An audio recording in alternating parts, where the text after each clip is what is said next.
A lot got done today on this cherry wood table. As you can see, one of the leg pieces is ready for sanding and finish work. The other one, we had a little bit of an issue when putting on the third foot.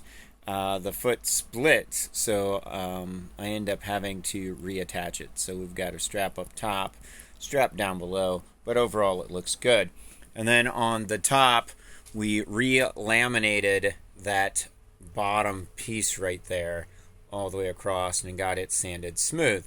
So now the top needs sanded and finish work, and then the legs do as well.